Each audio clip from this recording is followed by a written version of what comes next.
firman Tuhan pada bebas tadi malam hari ini yang kembali akan dipimpin oleh Pastor Dr. Timothy Roy Karniko, MA, PhD. Untuk ini waktu dan tempat saya persilakan.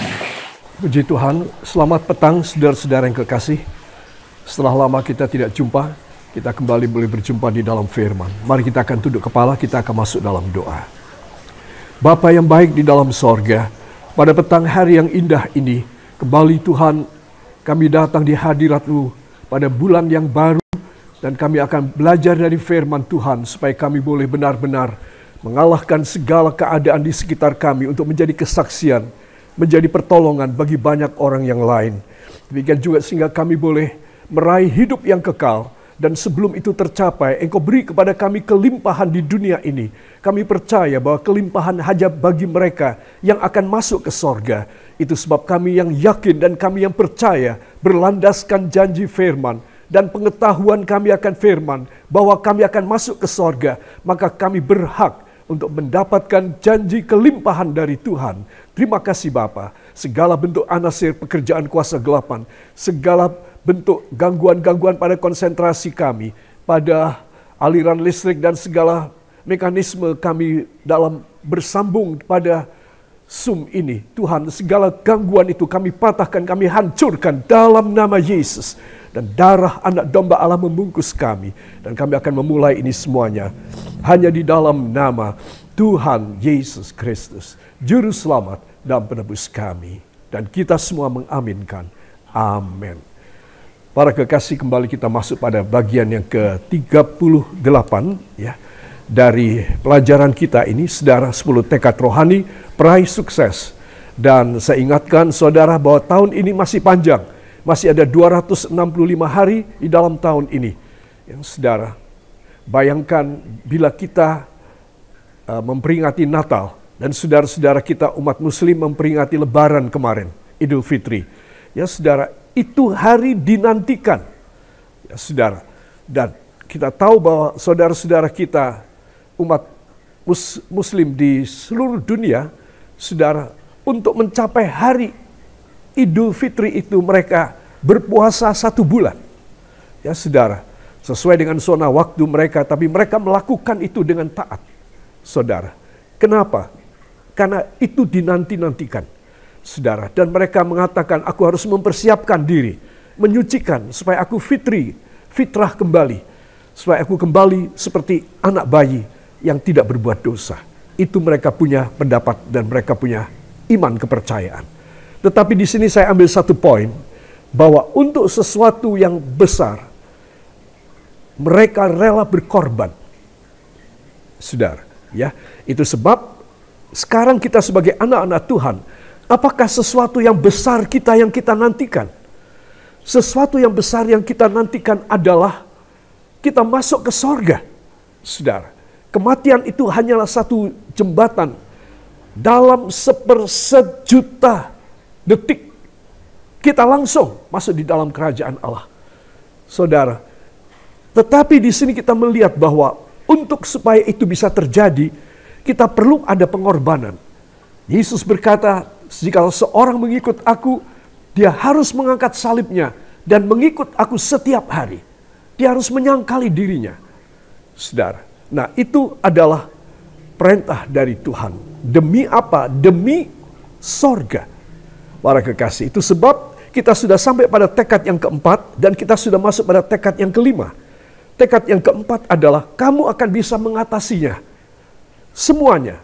Tekad yang kelima, kamu memiliki hidup yang kekal. Siapa yang bisa memiliki hidup yang kekal? Adalah orang yang telah mengalahkan.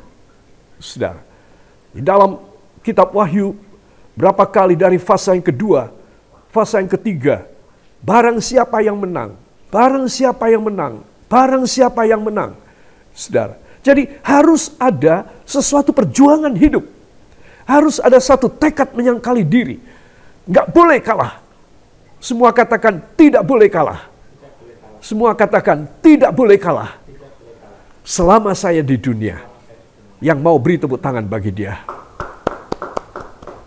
Saudara yang kekasih, itu sebab saya perlu menekankan mengenai 10 tekad ini. Ini semata-mata untuk apa? memperlengkapi kita sebelum masuk ke sana. Kalau nggak dilengkapi, nggak bisa masuk ke sana. Repot kan? Dari kecil kita sudah jadi anak Tuhan barangkali. Ya saudara, saya lahir di gereja di Surabaya. Coba bayangin, ya saudara, tetapi masuk neraka. Coba. Ini kan sesuatu hal yang sangat mengerikan. Itu sebab sebelum kita masuk ke sana, kita harus mempunyai satu tekad bahwa kita juga harus dipersiapkan. Dua, kita harus hidup berkelimpahan. Semua katakan bersama saya, ya, angkat tangan kanan saudara, taruh tangan kiri pada jantung saudara, semua ikuti doa saya. Terima kasih Tuhan bahwa hamba boleh mengetahui. Nomor satu, hamba akan masuk ke sorga. Nomor dua, sebelum itu terjadi, Engkau akan memberi kepada hamba hidup berkelimpahan sesuai dengan janjimu dalam nama Yesus. Dan kita yang percaya mengaminkan. Amin. Beri tepuk tangan bagi dia. Ya saudara, saya perlu menegaskan hal ini. Ya, saya kurang suka kata-kata lagu daripada biar saya miskin di sini, tapi kaya di sorga. Saya nggak mau. Ya, itu ketika saya masih kecil tuh sudah lagu itu dari zaman dulu itu sudah kayak begitu. Ya, apalagi kalau ibu-ibu menyanyikan lagu dengan air mata berlinang-linang. Ya, saudara, karena hidupnya susah. Gimana? Dijanjikan masuk sorga, sekarang susah dulu. Ya nggak bener kan? Tidak sesuai, tidak sinkron. Nggak sejalan dengan janji Tuhan. Ya, itu sebab saya mengajarkan supaya semua kita dipersiapkan. Dua, dibekali. Katakan, saya akan dibekali. Ya, itu bekalnya adalah hidup berkelimpahan semasa kita di dunia. Ya, siapa percaya? Beri tepuk tangan bagi dia. Para kekasih, kita akan masuk pada subtema yang ketiga ini. Hidup sorgawi sudah harus mewarnai hidup di dunia kini. Ya, ini jelas dan ini sesuatu hal yang pasti, ya. Sesuatu hal yang harus kita ketahui. Iblis tidak boleh membisikin kita, tidak boleh menipu kita. Ya, kamu miskin di sini, kamu sengsara di sini. Katanya kamu mau masuk sorga. Ya, kamu di sini sengsara dulu. Itu bisikan iblis. Ya, Tuhan tidak ajarkan kayak begitu. Saudara, ya. Itu sebab Yosua 1 ayat 8 dan 9 kita harus pegang teguh dengan kuat iman kita. Apabila kita tidak mengabaikan firman. Nih, bila firman tidak kita abaikan, tetapi kita perhatiin dan kita lakukan, niscaya kita akan mendapatkan hasil yang luar biasa sebelum kita masuk ke surga. Ya saudara, dan ini penting sekali untuk saya dan saudara mendapatkan. Saudara, saya hanya menayangkan ini, tekad keempat adalah Anda akan kalahkan mereka. Ya. Dan tekad yang kelima, saudara, adalah Anda punya hidup kekal. Nah, antara tekad keempat, Anda akan mengalahkan mereka semua, dan Anda mempunyai hidup yang kekal. Tekad yang kelima. Saudara, ini ada satu transformasi. Tekad 4 menuju tekad 5 ini ada transformasi. Dan ini penting untuk saya dan saudara ketahui, ya. Nah, apa transformasinya yang membuat saya dan saudara bisa berpindah ke sana? Antara tekad 4 dan 5 haruslah ada realita yang mengagumkan. Saudara, berapa banyak kali kita cuma bisa menangis, kita cuma bisa menyesali, kita hanya bisa menepuk dada kita. Kenapa? Karena kita batal menerima yang baik, batal menerima mujizat. Saudara, pelajaran malam ini akan mengharuskan saudara tidak boleh batal, tidak boleh kelewatan. Segala perjanjian Allah semasa kita masih hidup di sini di dunia ini, kita sudah harus berkata, aku hidup di sebelah sini sorga. Besok kalau aku mati, aku masuk sebelah sana sorga. Masuk ke sorga yang sungguhan.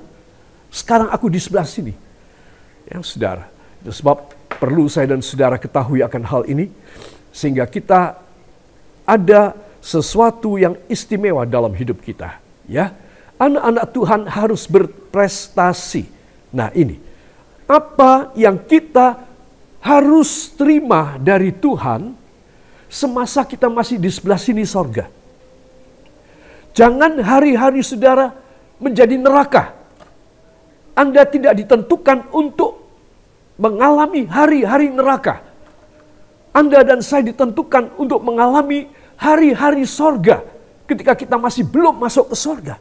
Masih di sebelah sini. Yang percaya katakan amin. Yang percaya beri tepuk tangan buat Tuhan.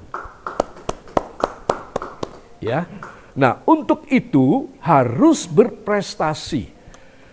Dan tidak akan kita jungkir balik berdarah-darah, penuh pengorbanan untuk bisa berprestasi.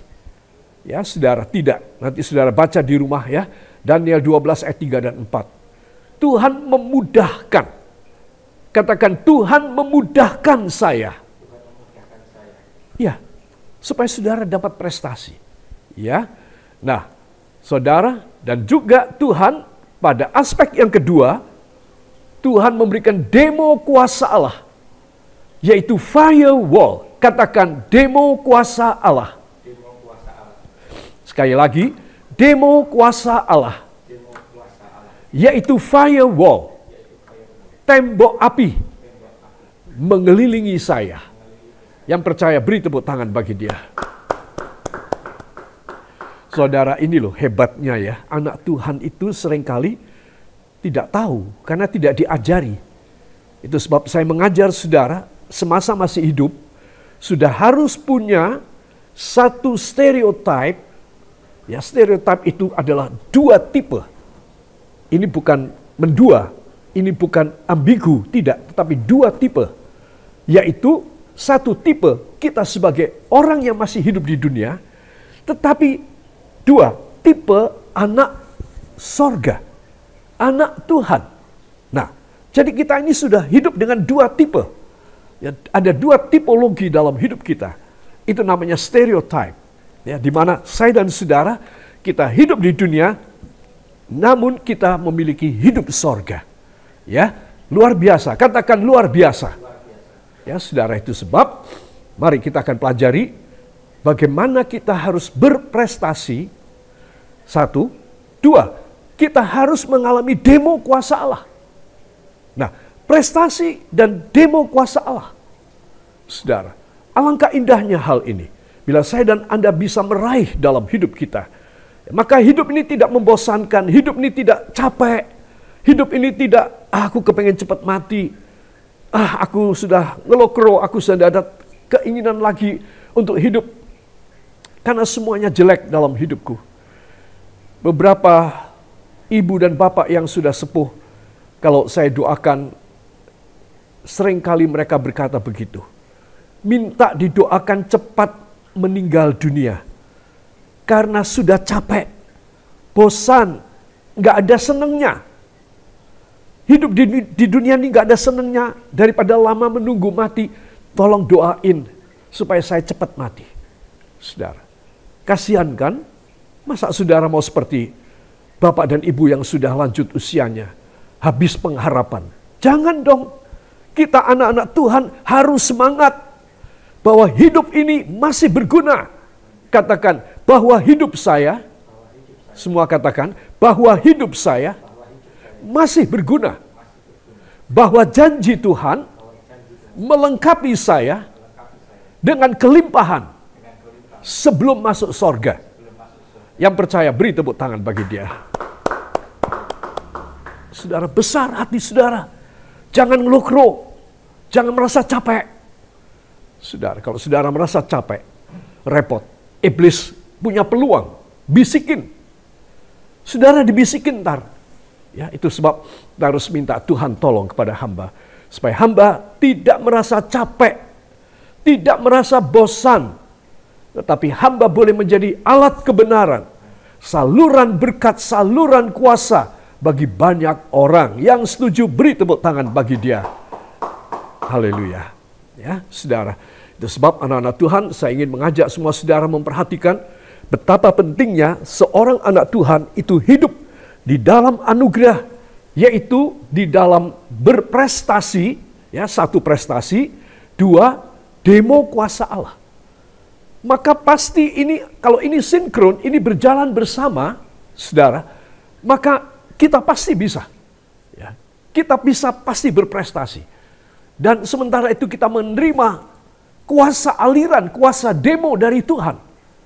Wah, menyenangkan hidup ini, saudara. Dan orang-orang yang ada di sekitar saudara, mereka akan kecipratan, mereka akan menerima juga kasih karunia Tuhan yang diberikan kepada saudara.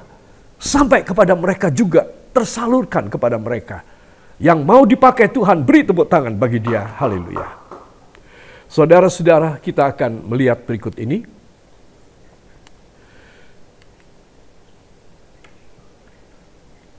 Di sebelah sini sorga pun sudah harus berkemenangan.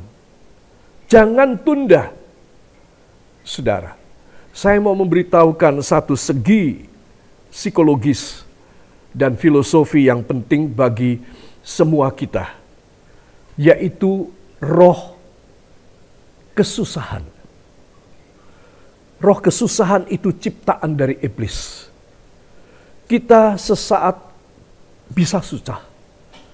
Ada orang yang kita kasih meninggal dunia. Kita susah, tapi tidak boleh berlarut-larut. Uang kita hilang, harta kita habis, kita sakit keras, kita susah.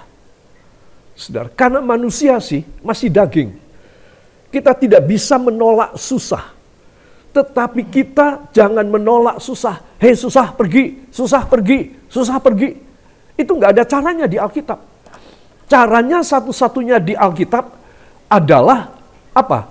Adalah saya dan Anda mengalahkan susah. Kita adalah mengalahkan susah. Kalau saya dan saudara mengalahkan susah, maka kita akan berhasil dengan baik. Ya saudara. Tetapi kalau kita tidak bisa mengalahkan susah, nah itu yang repot. Kita akan terus di dalam pengaruh kejiwaan, roh kesusahan. Saudara, lihat. Zaman awal ketika Yesus lahir, disalibkan, dikuburkan, itu zaman awal perjanjian baru. Yesus itu ada bersama dengan murid, dengan para ibu-ibu, wanita-wanita, dan para murid-murid. Selalu berjalan bersama dia. Ketika dia dikuburkan, ketika dia mati di kayu salib, diturunkan, dimasukkan dari kubur seorang kaya yang bernama Yusuf dari Arimatea. Kuburnya Yusuf untuk kalau dia mati, dikasihkan, dikorbankan buat Tuhan. Saudara, nah apa yang terjadi? Saudara, murid-murid semua pada susah, ngelokro semua, ya. Para wanita ini, mereka semua menangis terus-menerus. Apalagi di zaman kita tidak pernah melihat wujudnya Tuhan Yesus. Iblis tambah senang. Iblis tambah gede hatinya.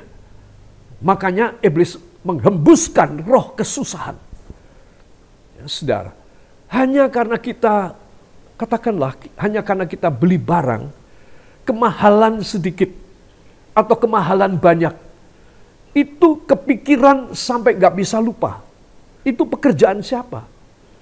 Itu pekerjaan iblis. Saudara, supaya apa? Supaya saudara kendor dari Tuhan. Saudara jauh dari Tuhan. Ya saudara, seorang istri, kalau dia kecewa dengan suaminya, itu dibawa sampai mati, saudara.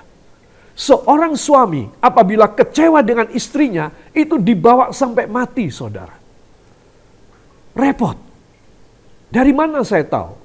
Dari pelayanan saya, konseling.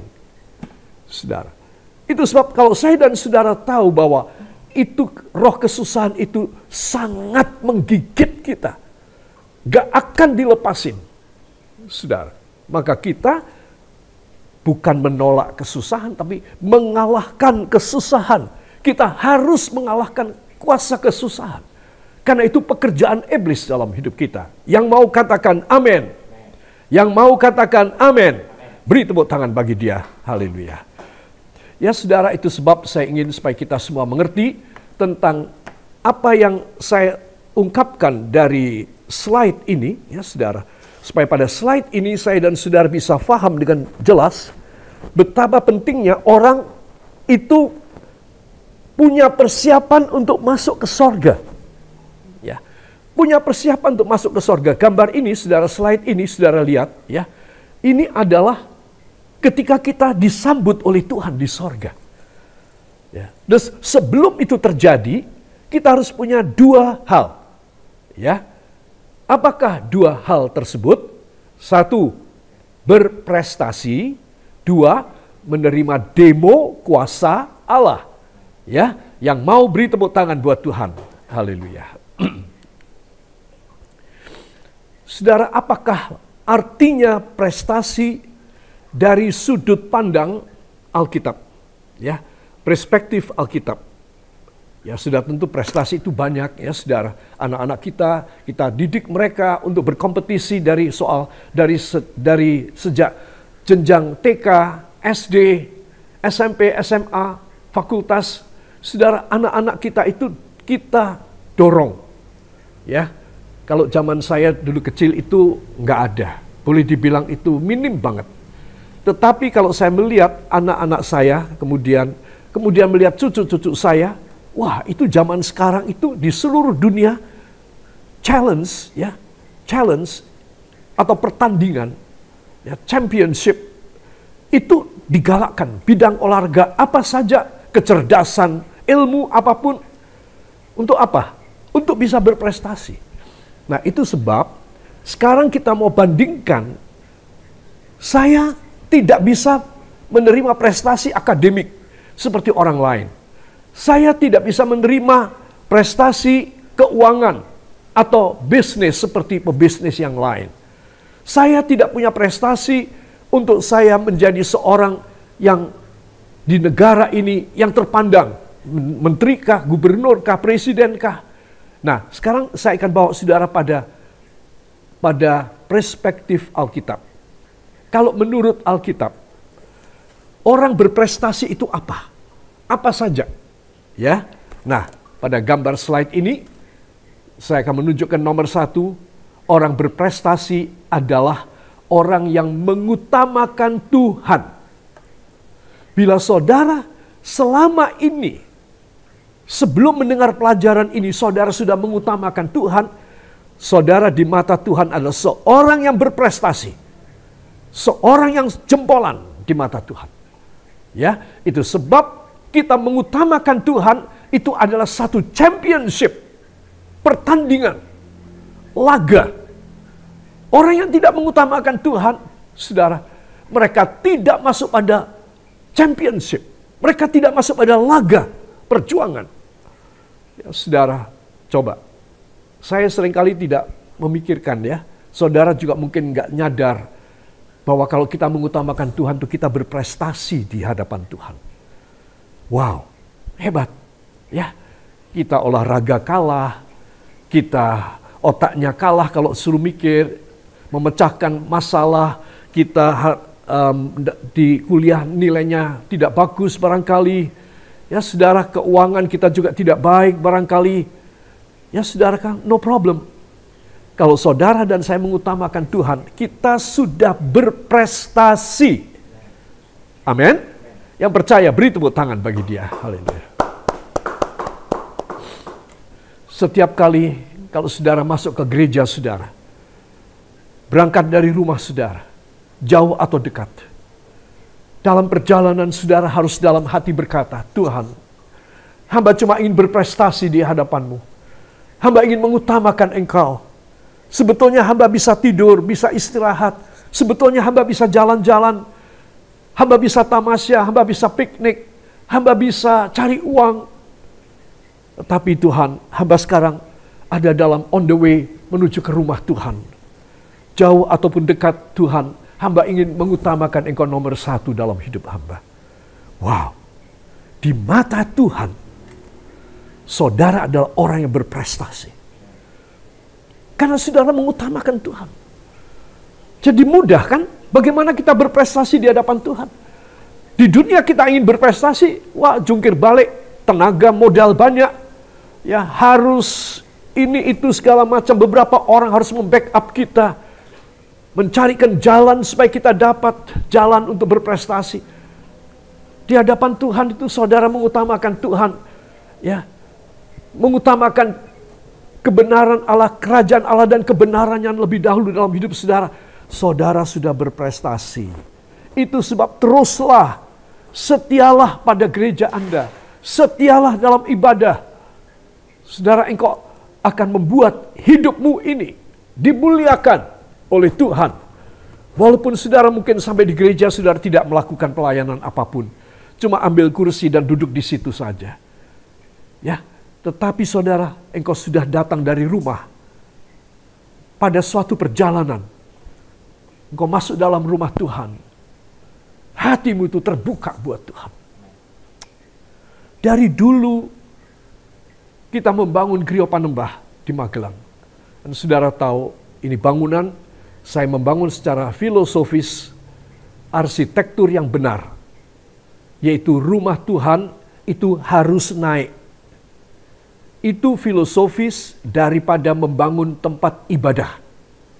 Makanya saya juga begitu. Saya bikin ada trap naik, sampai di ruangan juga ada 12 trap, 12 tingkat. Karena filosofisnya adalah makin tinggi. Ya, di dalam ilmu teknik sipil dan arsitektur demikian. Setiap kali sampai setua ini, setelah lebih dari 30 tahun itu bangunan berdiri. Kalau saya keluar dari pastori dan saya naik tangga, sekali ada bordes dan naik yang kedua, itu saya selalu hampir menangis. Karena saya menuju ke rumah Tuhan. Dan saya berkata dalam hati saya, Bapa, hamba mau sowan kepadamu. Saya tidak peduli sudah berapa banyak kali saya naik dan turun ke rumah Tuhan itu. Tetapi apa yang saya tetap lakukan? Saya tetap bersyukur. Karena saya masih boleh datang naik ke rumah Tuhan. Dalam kitab Mazmur itu berpuluh-puluh kali disebutkan orang yang beribadah kepada Tuhan itu naik tangga ke rumah Tuhan. Itu sebab para kekasih, saya tidak biasa, ini kan juga dekat dengan pastori, hanya berapa langkah saja saya sudah bisa ke sana. Tapi saya memaknai trap itu, tangga itu. Saya memaknai bahwa saya naik untuk menghadap Tuhan. Itu sebab saya anjurkan bagaimana kita mengutamakan Tuhan. Yaitu dengan segala kesungguhan hati kita. Orang-orang Israel zaman dulu, kalau mereka mau masuk ke dalam rumah sembahyang, kepada rumah ibadah yang dibangun oleh Salomo, setiap beberapa langkah mereka berhenti dan mereka mengangkat tangan dan mereka bersyukur kepada Tuhan. Sebagian besar, kata catatan sejarah, mereka menangis lebih dahulu dan mereka naik lagi. Berhenti lagi, mereka menangis lagi. Naik lagi, berhenti lagi, mereka menangis lagi. Saudara, kenapa? Karena mereka mau mengutamakan Tuhan. Orang yang kayak begitu, pulang ke rumah selesai ibadah, Tuhan akan jatuh hati dan Tuhan akan memberkati dan menjawab semua doa-doanya. Dan tidak akan dibiarkan dia dalam keadaan yang melarat, dalam keadaan yang terpuruk, dalam keadaan yang bangkrut, dalam keadaan yang tidak bisa apa-apa. Tidak, Tuhan tidak akan membiarkan. Tuhan melihat kamu mengutamakan aku. Bukan karena waktumu, tenagamu, kehadiranmu, tetapi hati pikiranmu engkau tunjukkan kepadaku. Hebat sekali. Ayo bikin yang hebat buat Tuhan. Kalau saya dan saudara mau bikin yang hebat, maka Tuhan akan selalu jatuh hati kepada kita. Kita tidak perlu iri kepada orang lain. Kalau Tuhan membuat sesuatu yang hebat pada orang itu, kita juga bisa bikin Tuhan membuat yang hebat kepada kita. Yang percaya, beri tepuk tangan buat dia.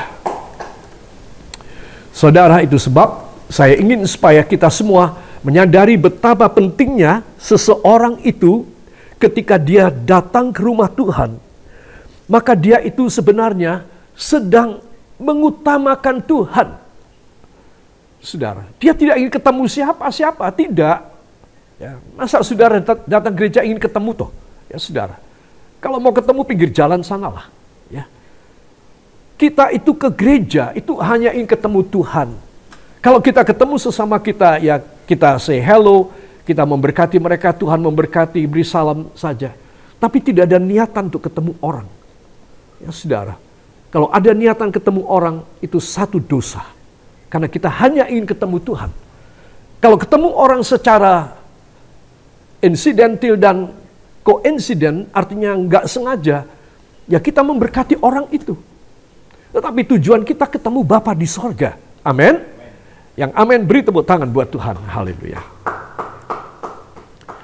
Yang kedua, berprestasi, ya menurut perspektif Alkitab, nomor 2, berprestasi adalah mempraktekkan karakter Kristus.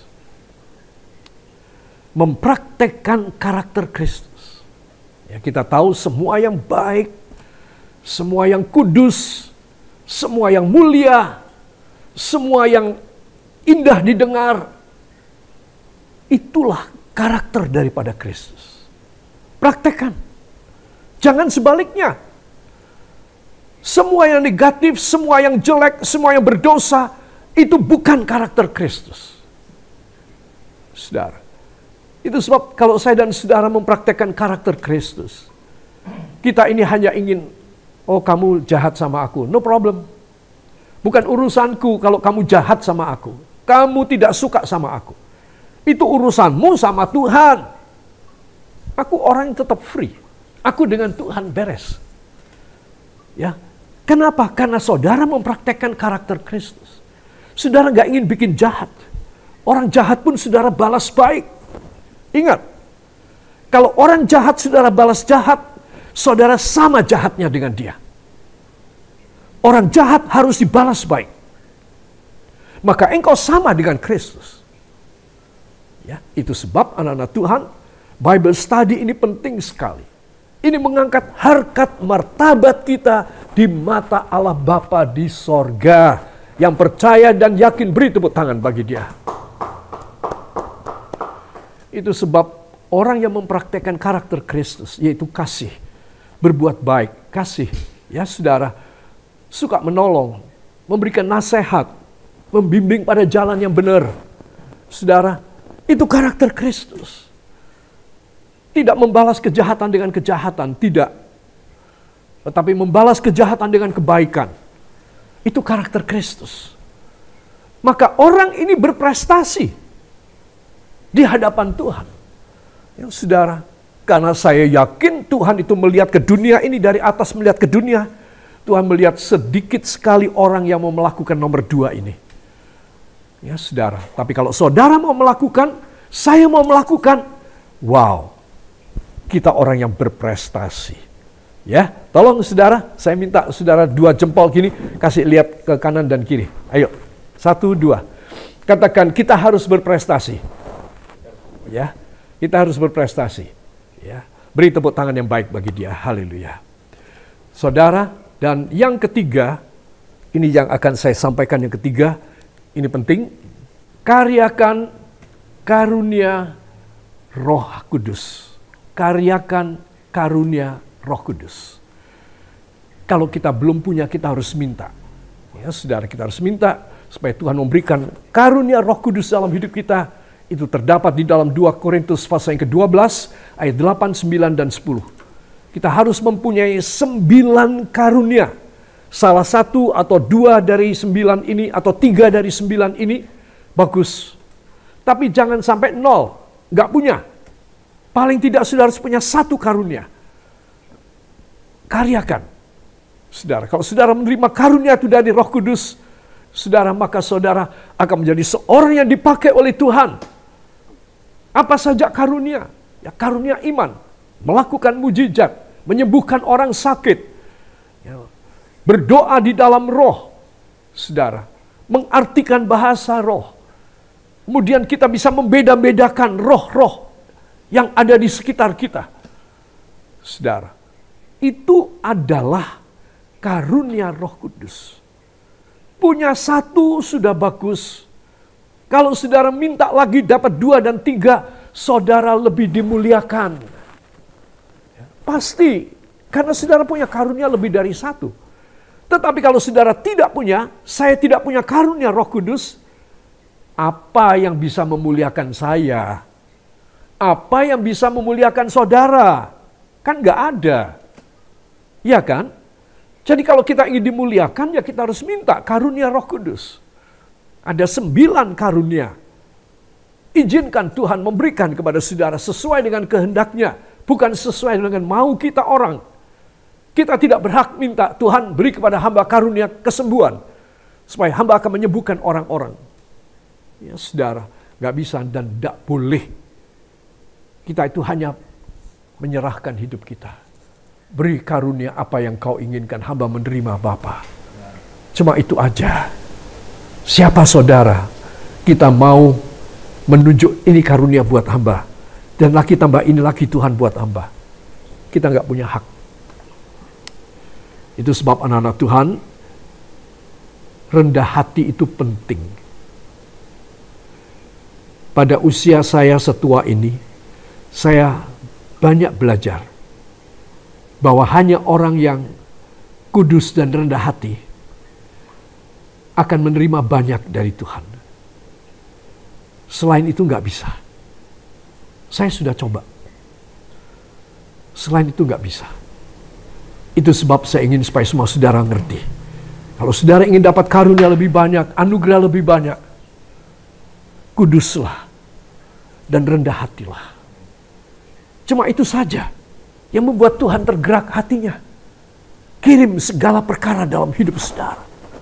Bahkan apa yang saudara tidak minta sekalipun, Dia akan kirim kepada saudara. Itu sebab anak-anak Tuhan, pelajaran dalam Bible study ini luar biasa. Saudara, kenapa? Karena Tuhan mau mengungkapkan kepada kita semua perkara-perkara yang apa yang ada di sana. Kita seringkali kita ingin diungkapkan perkara-perkara apa yang ada di dunia, di gereja, ya, di bidang rohani saja. Tetapi saya merasa kalau saya berkhotbah pada Zoom meeting ini, pada Bible study GKG ini, saya merasa bahwa Tuhan memberi kepada saya perkara-perkara dari sana untuk saya sampaikan kepada saudara. Yang sebelumnya pun saya tidak tahu. Jadi ini saya tidak ngarang, saya tidak mengetahui lebih dulu. Ini itu fresh dari sorga. Kasih tahu. Sehingga saya omong nih saya baru tahu juga. Seringkali kayak begitu saudara. Memang kalau slide ini saya harus siapkan. Tetapi penjelasan poin per poinnya itu seringkali, kebanyakan kali itu fresh from heaven. I just speak out to you. I just share it to you. I just preach out everything that God just given me some seconds ago through my mind, through my heart. So that the Holy Spirit just speaking out whatever He wants me to speak, then I will speak it. This is the very different kind of preaching that I experience while I'm teaching you through the Zoom meeting of the Bible study of our synod. Jadi ini adalah pengalaman yang beda dari saya ketika saya berkhotbah pada Bible study dari sinode. Saudara, itu fresh dari Tuhan. Sebagian saya belum ngerti sama sekali. Dan saya juga bersyukur dan heran kenapa saya bisa, ya saudara, menerima itu dan itu diberikan oleh Tuhan begitu jelas kepada saya dan langsung saja saya bisa menyampaikan kepada saudara. Itu kemurahan Tuhan. Timothy Rai tidak bisa begitu, tidak mungkin, nggak mungkin, 100% nggak mungkin. Hanya Roh Kudus yang bekerja. Itu sebab para kekasih saya ingin supaya kita semua mengerti dasar yang teguh dari Tuhan untuk bisa memakai seseorang. Bukan dia harus pandai berkhotbah. Berapa puluh kali saya bilang, Orang khotbah itu gampang. Apalagi kalau dia daya imajinasinya itu banyak. Gampang khotbah itu. Saya dulu kan kayak begitu ketika masih muda. Tapi ketika saya terjun menjadi gembala, wah, gak berani saya. Kalau sekali-sekali saya berani, habis khotbah saya kena pukulan. Coba. Jadi saya takut dong. Itu sebab orang melayani Tuhan itu harus dalam kerendahan hati, kemurnian hati, ketulusan hati. Tuhan bidang apa yang hari ini, per hari loh saudara. Kita itu jangan bilang kerja sama Tuhan itu per bulan, per tahun. Per windu 8 tahun. Per dasa warsa 10 tahun. Saudara, tidak. Kita itu kerja pada Tuhan itu per hari. Harus dieling ini. Jadi hari ini kita kerjanya gimana? Besok kita kerjanya gimana? Saudara. Dan itu Tuhan mengajari saya begitu banyak hal. Baik ketika saya masih bersama dengan Ibu Gembala, 48 tahun 50 hari kami hidup bersama-sama. Dan Tuhan memanggilnya pulang ke rumah Bapa. Saat ini sudah 3 tahun, 8 bulan, 3 hari. Ketika kami masih hidup bersama, dia juga belajar bagaimana menyenangkan hati Tuhan. Seringkali kalau kami menyenangkan hati kami, ya Tuhan marah. Sakit loh saudara. Tuhan marah itu bisa kecil, bisa tanggung, bisa besar. Tapi saya beritahu sebaiknya jangan sampai dia marah. Please, sayangi nyawamu. Itu sebab kalau seorang anak Tuhan, dia melayani Tuhan dengan cara yang baik, maka pasti Tuhan jatuh hati. Dari tadi saya sudah bilang. Jadi jangan sampai kita menyakiti hati Tuhan dengan cara kita melayani Tuhan. Nggak boleh. Ya, itu harus waspada. Yang keempat, menerima dan mengasihi jiwa-jiwa. Saudara, membangun satu jemaat itu adalah membangun karakter jiwa. Saya mempelajari itu dari sejak awal. Dan saya seringkali gagal. Bersama dengan Ibu Gembala, kami sering gagal. Karena kami tidak fokus pada menerima dan mengasihi jiwa. Ya saudara, bukan untuk pribadi loh saudara. Di dunia ini, di Indonesia ini, di kota kita ini, ratusan persekutuan doa. Ayo dicek sekarang. Kemurniannya sampai di mana? Cek dengan Alkitab. Sebab kalau kita tidak mengecek dengan Alkitab dan kita terus bablas pada hal yang salah, semua anggota persekutuan akan kena hukum. Istimewa pemimpinnya. Harus dicek. Aku melayani jiwa-jiwa, benar nggak di hadapan Tuhan? Karena kami berdua itu mengalami banyak pukulan dan hal negatif terjadi pada kami. Karena kita tidak benar-benar menerima dan mengasihi jiwa. Mengasihi itu kasih. Nggak ada mengasihi itu terima, itu nggak ada. Saudara. Ya. Nah, jadi kalau saya dan saudara itu kita mengasihi jiwa-jiwa dengan secara yang benar, maka Tuhan pasti akan memberi kepada saya dan kepada saudara anugerahnya yang luar biasa. Di mana Tuhan akan memberikan segala kasih karunia kepada kita. Karena anakku, hambaku, kamu sudah menerima jiwa-jiwa dengan baik. Kamu gak ada rasa khawatir, kamu gak ada rasa jijik, kamu tidak ada rasa merasa hebat dan dia hina. Kamu tulus. Karena kamu tulus, kamu bisa menerima mereka.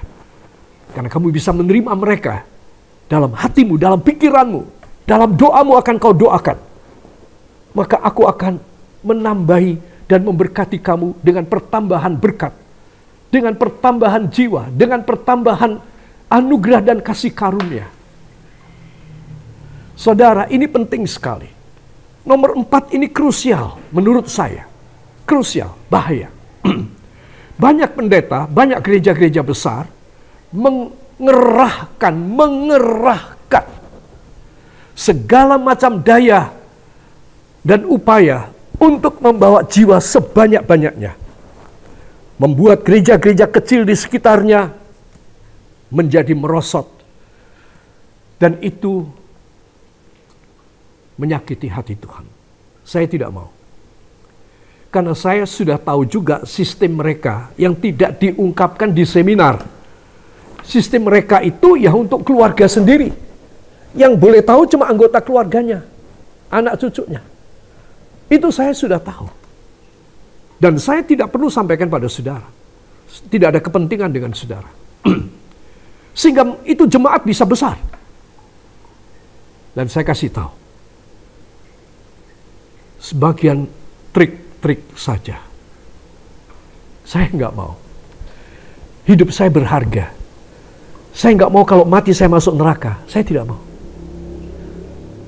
Pendeta terkenal, tapi masuk neraka. Buat apa? Sekarang aja nggak usah jadi pendeta. Iya kan? Saudara. Jadi, saudara mesti tahu. Orang mencari jiwa itu harus pada kaidah nomor 4 ini loh. Menerima dan mengasihi jiwa-jiwa. Sehingga walaupun pertambahan anggota jemaat pada gereja kita itu sedikit ataupun pelan-pelan, no problem. Tapi kualitasnya bagus. Tidak usah banyak begitu berjubel-jubel orang.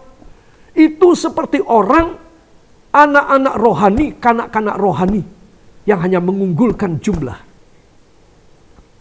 Coba kita layangkan pikiran dan opini kita yang luas.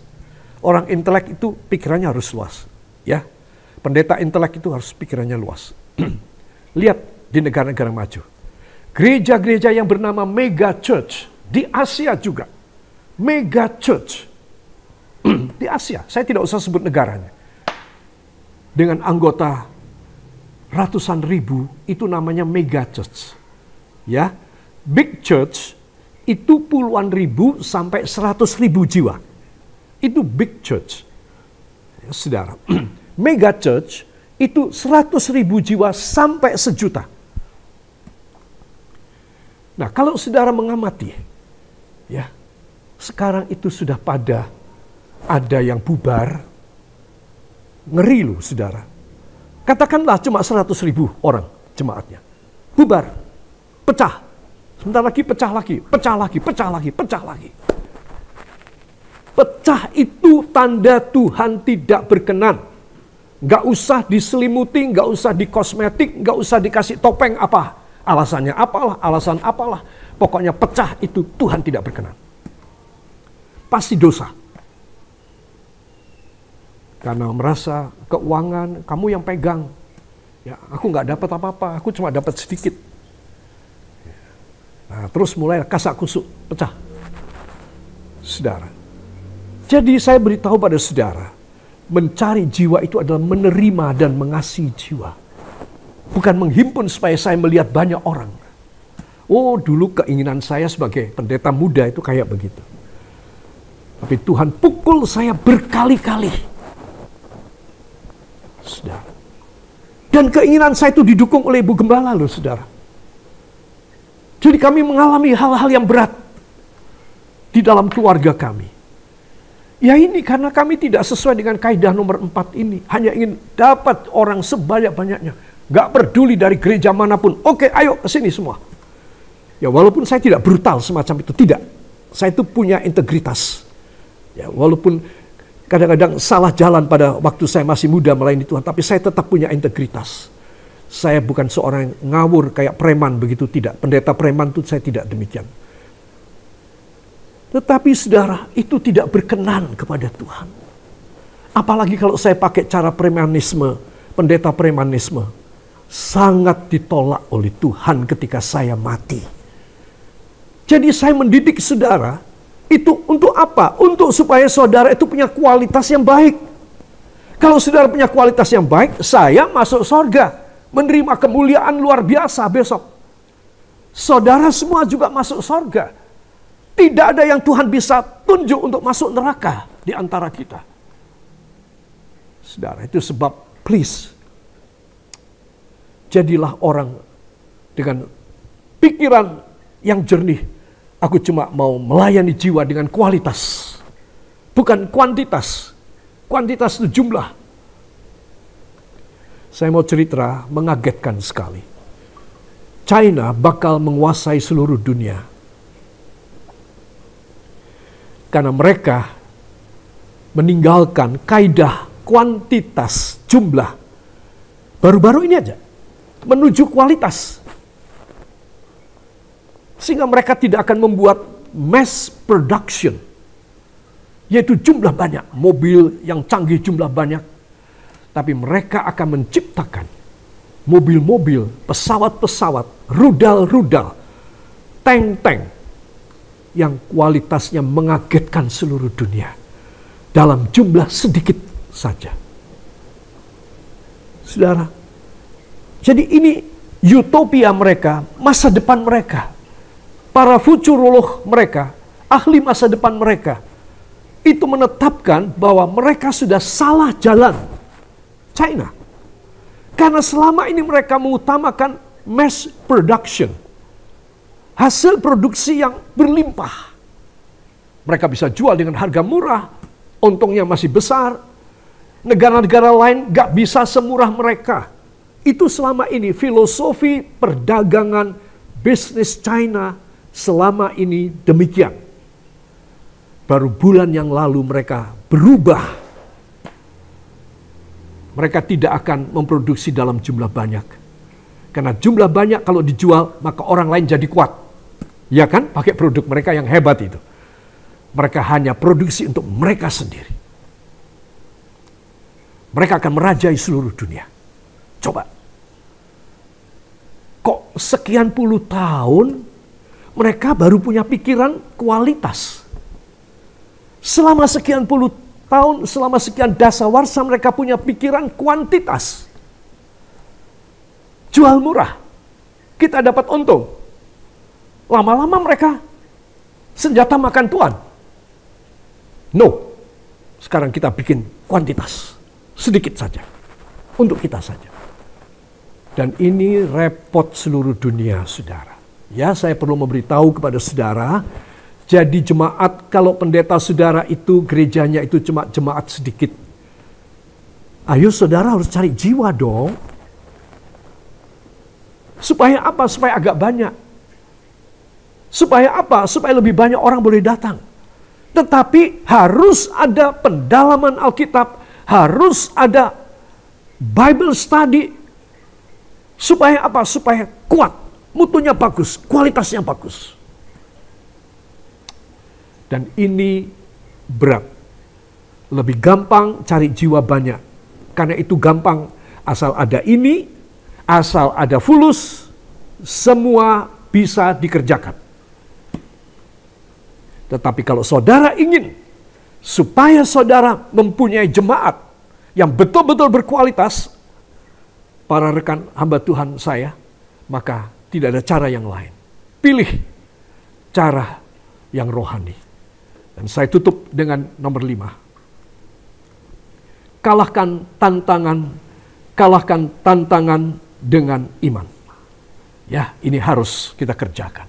Maka pasti kita berprestasi. Jemaat kita juga kualitasnya bagus. Ya saudara, bukan orang-orang Kristen yang gerubiak-gerubiuk kayak begitu itu. Jangankan Tuhan, saya pun gak senang. Saya gak suka. Gereja kok dibuat panti sosial. Kayak kemasyarakatan. Tidak, saya tidak suka. Gereja ya gereja. Di mana anak-anak Tuhan itu harus tuhu kepada Tuhan. Jangan pakai gereja menjadi ajang di mana mendapat keuntungan, mendapat kawan, mendapat pengikut. Dosa. Itu sebab saya ingin mengajak semua saudara, berprestasilah dalam perspektif Alkitab. Tuhan memberkati kita. Semua mata dipejamkan, kepala tundukkan datang kepada Tuhan. Persembahkan hidup saudara kepadanya. Biarlah Tuhan sendiri akan bekerja dalam hidup saudara. Sebentar saya mohon Pastor Belinda dari Perth, Australia, untuk pimpin kita dalam doa. Dan sebentar anak saya Matthew akan menerjemahkannya.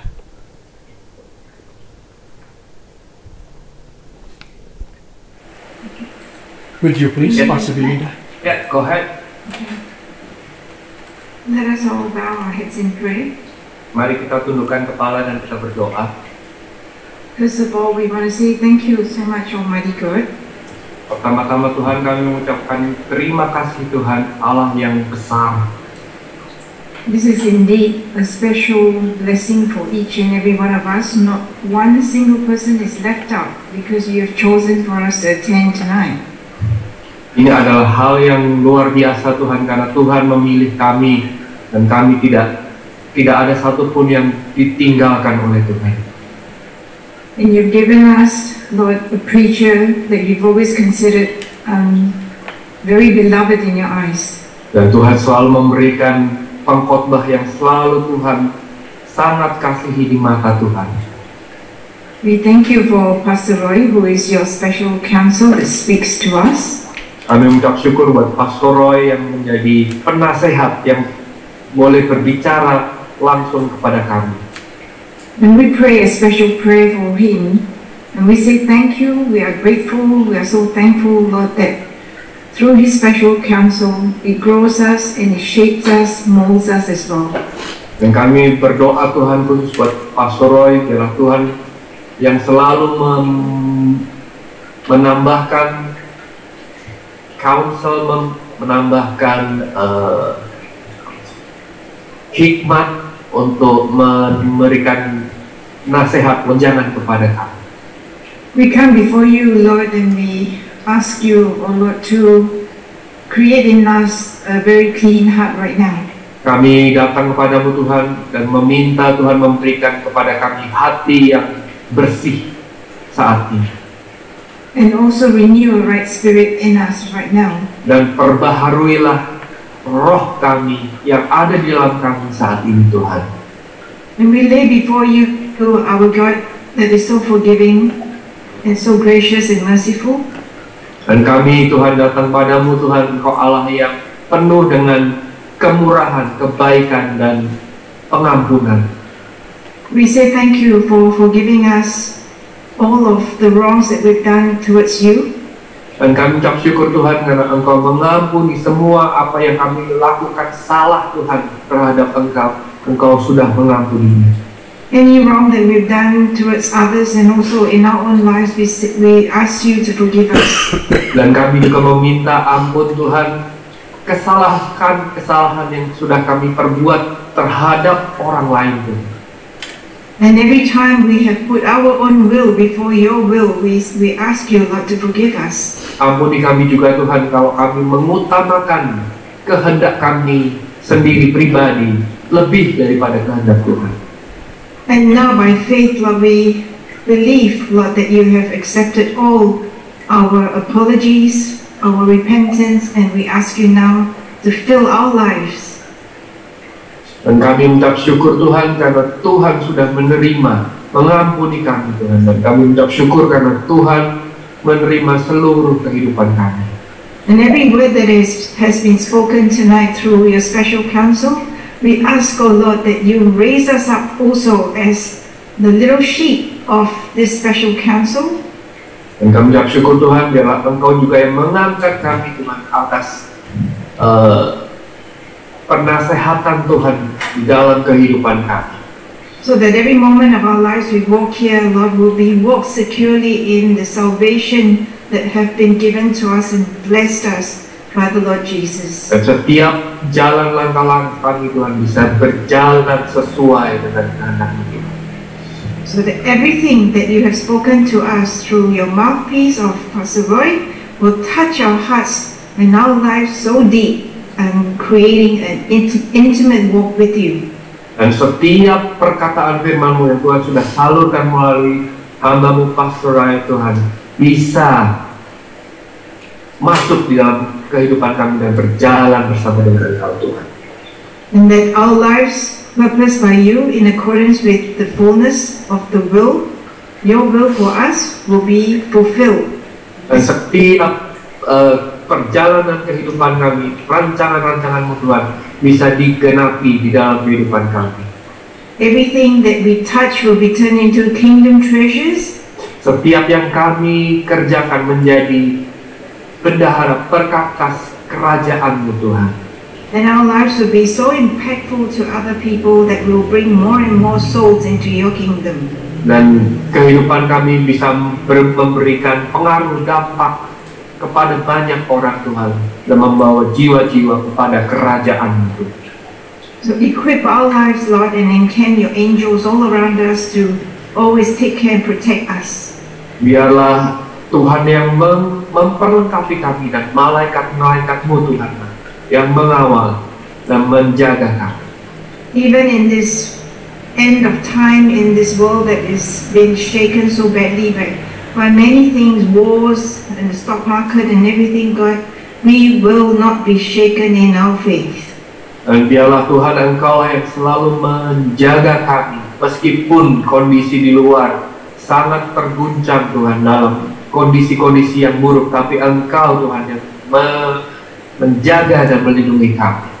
And as we raise our hands before you right now, Lord, dan ketika kami mengangkat tangan kami Tuhan malam hari ini kepadamu Tuhan, we raise our gratitude, our thankfulness to you, our God who parted the Red Sea.